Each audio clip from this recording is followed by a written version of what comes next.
हरे कृष्णा। दशहरे की आप सभी को बहुत बहुत शुभकामनाएं। बुराई पर अच्छाई की, असत्य पर सत्य की, अधर्म पर धर्म और अन्याय पर न्याय की विजय और भगवान के इस चर अचर समूची सृष्टियों का स्वामी होने का विजयोत्सव है दशहरा। गीता में भगवान कहते हैं सर्वलोक महेश्वरम, कि भगवान श्री कृष्ण इस सृष्टि के प्रत्येक कण कण के स्वामी हैं। इस संसार में हम सभी किसी न किसी वस्तु के स्वामी होते हैं, जैसे हमारा शरीर, हमारा घर, हमारा रिश्ते, बच्चे, धन संपत्ति। और ये सोच कि कुछ तो हमारा है, इसके बिना शायद जीना संभव ही नहीं। आपके पास कुछ है, उनके पास कुछ है, मेरे पास कुछ है, सबके पास कुछ ना कुछ है। मेरा धन तुम्हारा धन, मेरा घर तुम्हारा घर, सब जगह है ये। लेकिन हम सब टेम्परेरी स्वामी हैं, हमेशा के लिए नहीं। हम भी जानते हैं ये। क्यों? क्योंकि सच्चा स्वामी तो वो होगा जो हमेशा उन वस्तुओं का स्वामी रहे। बाकी सब कुछ तो रहने दीजिए, ये शरीर जिसे हम सब सबसे अपना समझते हैं, क्या ये शरीर भी हमेशा के लिए हमारा रहने वाला है? क्या ये हमारी बात सुनता है? नहीं। अगर सुने तो क्यों इसे कभी कोरोना, कभी बुखार, कभी हार्ट अटैक हो जाता है? मतलब ये भी हमारा नहीं, हम इसके शाश्वत स्वामी नहीं, क्योंकि केवल भगवान श्री कृष्ण ही हर वस्तु के स्वामी हैं शाश्वत रूप से। उन्होंने ही ये सारी सृष्टियां बनाई हैं। वो न केवल प्रत्येक वस्तु बल्कि हमारे भी स्वामी हैं। हम उनके अंश हैं। ममै वांछो जीवलोके जीवभूता सनातन। मैं यानी आत्मा भी उन भगवान का ही हूँ, उन्हीं की संपत्ति। तो दशहरा ये वो दिन है जब भगवान ने इस तथ्य को प्रमाणित किया। किसी भी वस्तु पर हम अधिकार जताते हैं इसलिए क्योंकि हम उसका आनंद लेना चाहते हैं, उसे भोगना चाहते हैं। जो भी हमारे पास है भगवान का दिया हुआ है। जो भी शरीर, योग्यता, धन, खुशी, क्षमता, प्रभाव सब भगवान ने दिया है, क्योंकि हम उनके हैं। वो हमारे अंदर रहते हैं परमात्मा के रूप में, इसलिए हमारी इच्छाओं को जानते हैं, डिजायर्स को। लेकिन डिजायर्स के साथ डिजर्व भी आता है। तो जिसका जितना कोटा है उसके अनुसार जीवन में शरीर, धन, सुख, दुख मिलेगा। भगवान नहीं देते सुख दुख, हमारे कर्मों के अनुसार समय समय पर हमें वो मिलता है। हम सबके पास स्वतंत्र इच्छा, फ्री विल होती है। उसका सही उपयोग करने पर हमें पुण्य, दुरुपयोग करने पर पाप मिलता है, और उसके अनुसार जीवन में सुख दुख आते हैं। कोई भी पाप यदि व्यक्ति करता है वहां पर यही देखने को मिलेगा कि उसने अपने अधिकार का उल्लंघन किया है, हनन किया है। किसी के पास आईफोन है, दूसरे ने चुरा लिया। लेकिन यदि हम भगवान को देखते हैं तो सोचेंगे कि नहीं, वो उसका है, भगवान ने उसे दिया है, मेरा नहीं। तो हम कभी कोई पाप नहीं करेंगे। यानी जब हम भगवान को जीवन के केंद्र में लाते हैं तब हम बहुत ही आसानी से सच्चे, शुद्ध, पवित्र बन जाते हैं, और साथ ही जीवन के हर क्षेत्र में विजयी भी होते हैं। रावण ने क्या किया? जो उसका नहीं था उन्हें उसने अपहरण किया जबरन। वो भी कौन? सीता देवी। भगवान की नित्य संगनी है, वे महालक्ष्मी हैं। रावण भगवान को ही अपना शत्रु मानने लगा, क्योंकि सीता को पाने में वे सबसे बड़ी बाधा थे। भगवान श्री राम यदि चाहते तो तत्क्षण उसे मार देते, किंतु वे ऐसी लीला कर रहे थे जहां वे अपने भक्तों को यश देना चाहते थे। भगवान को किसी की सहायता नहीं चाहिए, वो लीला करते हैं ताकि हम और आप उनकी इन लीलाओं को श्रवण कर समझ सकें कि एक आदर्श राजा कैसे होता है, किस प्रकार वे सत्य की रक्षा करते हैं। इसीलिए भगवान को जीवन का केंद्र बनाने का मतलब है कि हम भगवान का भी सम्मान करें और उनकी बनाई हर वस्तु का भी सम्मान करें। हम भी उनकी प्रॉपर्टी हैं, उन्होंने बनाया है हमें।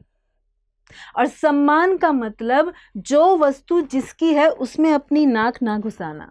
यदि मैं अपने पड़ोसी का सम्मान करती हूं तो इसका मतलब है कि मैं उसके संपत्ति का क्षेत्र जानती हूँ, उसका अधिकार और उसकी इच्छा जानती हूँ, और ये जानते हुए मैं उसके अधिकार में, उसकी संपत्ति में कोई छेड़छाड़ या अतिक्रमण नहीं करूँगी, उसे नुकसान नहीं पहुँचाऊँगी। ये सम्मान है।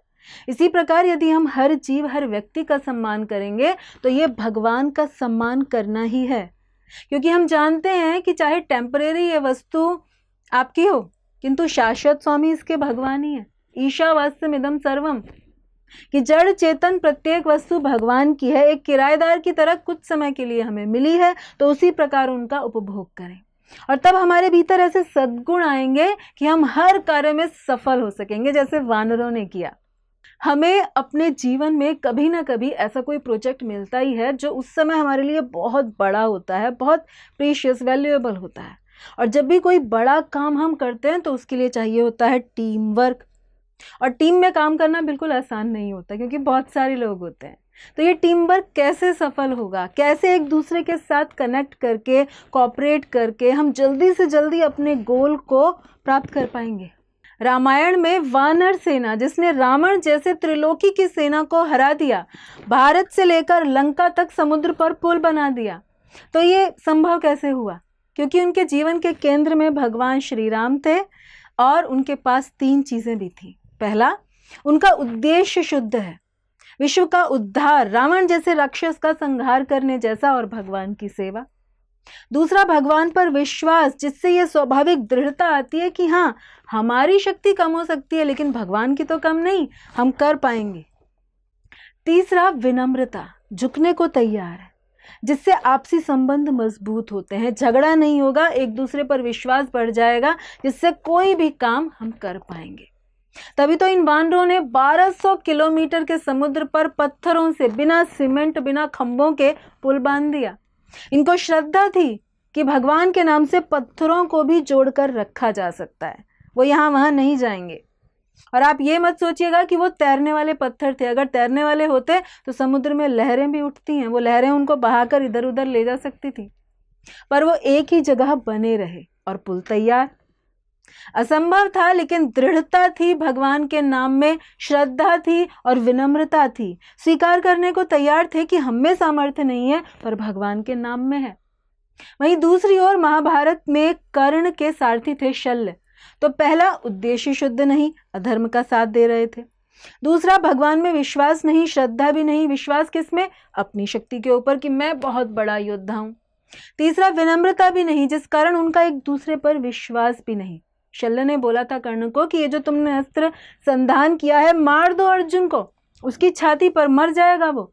तो क्योंकि वहां पर विनम्रता नहीं थी तो एक दूसरे पर विश्वास नहीं था, इसलिए कर्ण को लगा कि ये व्यक्ति मुझे जानबूझकर गलत उपदेश कर रहा है, तो उसने छाती के बजाय सर पर निशाना साधा। भगवान ने रथ को थोड़ा सा नीचे दबा दिया, जिससे तीर अर्जुन के मुकुट पर लगा, मुकुट गिर गया और वो बच गए। जबकि यदि कर्ण ने छाती पर साधा होता निशाना तो रथ नीचे होने पर अर्जुन का गला कट जाता। यानी ना वो सफल हुए, युद्ध में हार गए, अपने प्राण भी गंवाए, जबकि दोनों ही युद्ध में कुशल और प्रवीण नायक थे। तो भी भगवान को जीवन का केंद्र न मानने के कारण पराजित हुए। वहीं रामायण में वानर सेना, जिनके जीवन का केंद्र श्री राम है, वो इतने विनम्र हैं कि एक गिलहरी भी यदि अपना योगदान देने आती है तो उसे स्वीकार कर रहे हैं। तो इस दशहरे पर आइए हम सब भी अपने जीवन का केंद्र भगवान को बनाएं और उनकी शरण लेकर भगवान नाम जपते हुए अपनी मायाग्रस्त चेतना से आध्यात्म, कृष्ण चेतना तक का एक मजबूत और सुदृढ़ पुल बनाएं। धन्यवाद। हरे कृष्णा। ऐसे ही और भक्तिमय कार्यक्रमों के लिए देखिए हरे कृष्णा टेलीविजन, और इसे प्राप्त करने के लिए आप अपने केबल अथवा DTH ऑपरेटर से संपर्क करें तथा और अधिक जानकारी के लिए आज ही डायल करें 7666 839 839।